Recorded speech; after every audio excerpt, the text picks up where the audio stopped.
Donc Véro, vous restez avec nous Avec plaisir. pour parler... D'intramuros. Merci. En effet, pour parler d'Intramuros, avec Côté Cœur et Sur les planches, la nouvelle pièce d'Alexis Michalik. Alors qu'Edmond cartonne au Théâtre du Palais Royal et que le porteur d'histoire continue à attirer tout Paris au bélier parisien, Alexis Michalik présente depuis mars un spectacle plus intime au Théâtre 13, lieu où fut créée la version parisienne justement du porteur. Le spectacle, inspiré d'une réelle rencontre entre Michalik et des prisonniers, a été conçu autour de réponses imaginées suite à ces rencontres et des questions qu'il n'a pas pu poser. Donc en résumé, Richard, joué par Paul Janson, un metteur en scène un peu has-been qui espère un retour sur le devant de la scène, vient dispenser son premier cours de théâtre en centrale. À sa grande déception, seuls 2 détenus ont répondu présents. Kevin, interprété par Faisal Safi, un jeune impulsif, et Ange, campé par Bernard Blancan, qui n'est là que pour accompagner son ami. Richard, secondé par une de ses anciennes actrices, la comédienne moliérisée Jeanne Arends, et par une assistante sociale inexpérimentée Alice Lanquessin, a choisi de donner quand même son cours, et c'est à partir de là que l'imagination de Michalik nous entraîne. Qu'en as-tu pensé, Côté Cœur? Alors, déjà, je vais commencer par une petite déception, mais tout de suite pour contrebalancer. En lisant le pitch, je suis allée en me disant, pour une fois, on va avoir quelque chose de différent. Et je m'attendais à une présentation, une introspection peut-être plus importante de l'univers carcéral. Du coup, je suis restée un petit peu en attente sur le début. Et puis à un moment, il y a la magie Michalik qui joue. Il nous attrape dans son histoire, il tisse la toile, il nous agrippe, il nous emmène dans son puzzle. Et puis, il revient aux sources avec son écriture de plateau, qui a été la base du travail du porteur d'histoire. Et pour la première fois, c'est un huis clos.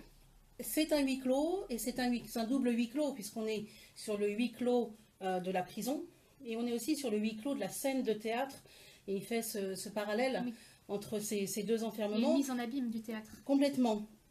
Et puis c'est la première fois en fait qu'il se penche sur un contexte contemporain, où jusqu'à présent on était dans une quête littéraire ou dans l'histoire, et là on est dans un monde complètement contemporain, et du coup on est sur une pièce qui est peut-être beaucoup plus intimiste, et qui va interroger des points de vue et des questions plus personnelles. Au bout du compte, cette histoire qui se tisse et dont on ne va rien dire parce qu'il faut garder le mystère, elle va quand même nous parler de notre rapport à l'espace et au temps, et à la manière dont on voit le temps passer, dont on le perçoit. Et puis il s'interroge beaucoup aussi sur la filiation, sur les rapports mère-fille, sur les rapports père-fils, sur tout ce qui est du non-dit, des histoires de famille, des sous-entendus, de tous ces mystères. Moi, c'est ce qui m'a beaucoup touchée. Et alors, contrairement à toi, j'ai moins été déçue, entre guillemets, bien sûr, par le fait que ça ne touche pas uniquement l'univers carcéral. Moi, au contraire, c'est toutes ces histoires de liens familiaux tissés, détissés, ces non-dits, l'histoire de Kevin avec sa maman qui l'élève et qui ne le verra pas mourir parce qu'il sera en prison, l'histoire de Kevin avec son papa aussi qui est décédé, l'histoire de la jeune stagiaire Alice avec sa mère qui l'élève seule, et les conversations qu'elles ont, l'histoire de Alice dans sa quête d'un père qu'elle n'a pas connu. Moi, tout ça, ce sont des choses qui m'ont complètement émue, touchée. Je trouve qu'il les aborde avec beaucoup de finesse. Pour rebondir sur la thématique filiation, je trouve que vous ne pensez pas que les rapports entre Ange et Kevin sont des rapports paternaux? Mais complètement. Ah oui. Ange, c'est le père que Kevin n'a pas eu. Et Kevin est le fils qu'Ange n'a pas eu, et l'enfant qu'Ange n'a jamais eu. Il y a un lien très... et voilà, quand je dis une petite déception, elle a vraiment été vite balayée par le talent de Michalik, par sa capacité à nous raconter des histoires et à rentrer dans nos cœurs avec Ben voilà, avec une histoire qui... Avec juste des petits points à gauche, à droite, qu'il va aligner et assembler les uns aux autres. Alors on peut se demander au début quel est le lien qui relie toutes ces histoires, pourquoi est-ce qu'on va dans le passé de Ange, on ne comprend pas quelle est la finalité, et c'est à la fin, en fait, lors du dernier rebondissement, que l'on comprend que tout ça en fait a un sens, que l'histoire a été écrite bien à l'avance et que Alexis Michalik a voulu très adroitement nous amener à quelque chose qui est complètement surprenant et qui est très très touchant au final. Moi, ça m'a trouvé... Je pense d'ailleurs, moi, que c'est la pièce de Michalik que j'ai préférée, en fait, de toutes celles que j'ai vues. Parce que justement, en fait, on a d'un côté son côté conteur incroyable qui passe d'un personnage à l'autre avec des allers-retours dans le temps, un récit qui se déplie au fur et à mesure, qui offre à chaque fois des perspectives nouvelles. On ne va pas jusqu'au bout, on voit quelque part ailleurs et ensuite on revient. Et puis, en même temps, j'ai trouvé que c'était une pièce qui était plus maîtrisée en fait que d'autres, comme Le Porteur d'Histoire ou Edmond, qui partait vraiment de façon très virevoltante. Là, j'ai trouvé que c'était plus intimiste, hein, c'est ce que tu as dit, je suis d'accord. Et au final, j'ai l'impression que la pièce avait vraiment me donnait une impression de quelque chose de très construit, en fait, de très équilibré, avec beaucoup de maturité et plus de profondeur dans la manière dont les personnages sont racontés, en fait. Au fur et à mesure, ils sont esquissés chacun à leur tour, et puis au bout du compte, on se rend compte que c'est vraiment des gens qui ont une réelle profondeur. Ce que j'avais moins senti en fait dans ces autres pièces. J'ai pas vu les autres, j'ai pas vu Le Porteur d'Histoire et Le Cercle des Illusionnistes, j'ai vu que Edmond, honte à moi. Mais alors, en revanche, moi j'ai trouvé que dans Edmond, il y avait une espèce une grande magie, et surtout quelque chose d'absolument extraordinaire, c'est qu'il a réussi à écrire Edmond en reprenant les vers de Rostand dans les passages où on est vraiment sur Cyrano, et dans son écriture de l'histoire d'Edmond Rostand, il a écrit à la façon de Rostand, avec des alexandrins. Et je trouve que ça, c'est formidable.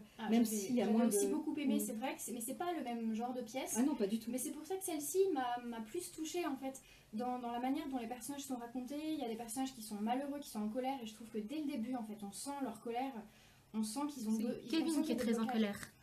Tous aussi, je trouve que la jeune femme aussi qui vient, elle a une colère rentrée contre sa mère, elle n'a pas connu son père, etc. Et du coup, on voit arriver le théâtre à ce moment-là qui va faire tomber tous les blocages dans la prison, mais aussi les blocages intérieurs de chacun, de sa psychologie. Du coup, j'ai trouvé que la pièce, au fond, au départ, il y a de la colère, et puis on ressort, le spectateur et les personnages sortent, extériorisent leurs émotions, et à la fin, finalement, c'est une pièce que j'ai trouvée porteuse d'espoir, en fait. Assez apaisante au bout du compte. Et puis il y a un dernier point quand même qu'il faut mentionner, c'est qu'il y a un univers musical qui a été créé par Raphaël Charpentier, qui enrobe, qui est complètement la pièce, qui est omniprésent, mais qui n'est jamais, qui ne s'impose jamais, qui vraiment l'entoure, qui souligne, qui est merveilleux. Et bon voilà, ce serait dommage de ne pas le mentionner. Les acteurs sont toujours très bons chez Michalik, il y a une direction d'acteurs. On est fan, donc voilà. mais justement, pour contrebalancer tous ces éloges, j'ai sélectionné les tweets de Quatrième Mur, qui s'est dit perplexe et mitigé par Intramuros. Si le talent de conteur de Mister Michalik reste intact, sa patte de mise en scène tend à se caricaturer. Bien sûr, même décevante, la pièce est plaisante avec d'excellents acteurs, mais il reste une impression décousue et d'inachevé.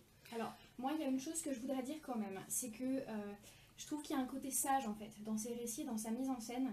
Peut-être que c'est à force de voir des pièces de lui, je trouve que pas qu'elles se ressemblent toutes, c'est peut-être sa patte, c'est normal, mais je trouve que ces pièces me touchent énormément quand je suis devant. Et 2 semaines après, 3 semaines après, le temps passe et en fait je perds un petit peu la magie, les émotions, exactement. Comme si en fait ça manquait un peu d'aspérité ou dans l'écriture ou dans la mise en scène. Donc je pense que voilà, peut-être à force, je le connais, j'aimerais bien être à un moment plus surprise ou qu'il y ait un côté parfois plus piquant ou plus... Voilà, c'est l'impression que j'en ai, donc peut-être que oui, je me retrouve un peu dans ces tweets. Je comprends ce que tu veux dire, je crois qu'en fait c'est une écriture, enfin notamment pour Intramuros, pardon, c'est que voilà, c'est une histoire extrêmement touchante, on en ressort ému, touché au cœur, et au final, effectivement, peut-être qu'au bout de quelques temps il ne reste pas grand-chose, mais est-ce que c'est... Le but, parfois, voilà, il y a tellement de talent dans l'écriture, de travail dans le rythme, dans le jeu des comédiens, que oui, moi, il m'en reste moins que sur Edmond, parce que j'ai tellement aimé cet hommage à Rostand et au théâtre. néanmoins, ça reste un excellent spectacle et on se régale. On est d'accord. Ouais. Alors, je vais terminer sur le tweet de Philippe Chevelier, rédacteur en chef Culture aux Échos. Intramuros d'Alexis Michalik et sa tribu écarte les murs de la prison. Émeuve emballe le public au Théâtre 13, un succès de plus. Que je pense que nous garantissons aussi également autour de la table.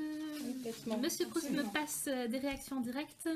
Merci à Pampan de Guermantes qui réagit au coup de cœur de Maxime tout à l'heure. Et puis faites comme lui, réagissez sur les réseaux sociaux, sur Twitter en particulier, avec l'hashtag Radio Mortimer. Enfin, une exclue pour Radio Mortimer. Pour ceux qui n'auraient pas suivi, la pièce Intramuros s'achève le 16 au Théâtre 13. Mais elle reprend dès cet été à Avignon, au Bélier, à 10h30 le matin. Alors pour ceux qui voudront déjà se la programmer, n'hésitez pas. Mais sinon, pour ceux qui n'auront pas la chance d'aller en Avignon, elle sera dès la rentrée à la Pépinière Théâtre. Et c'est une excellente nouvelle. Véro, une autre pièce à nous conseiller?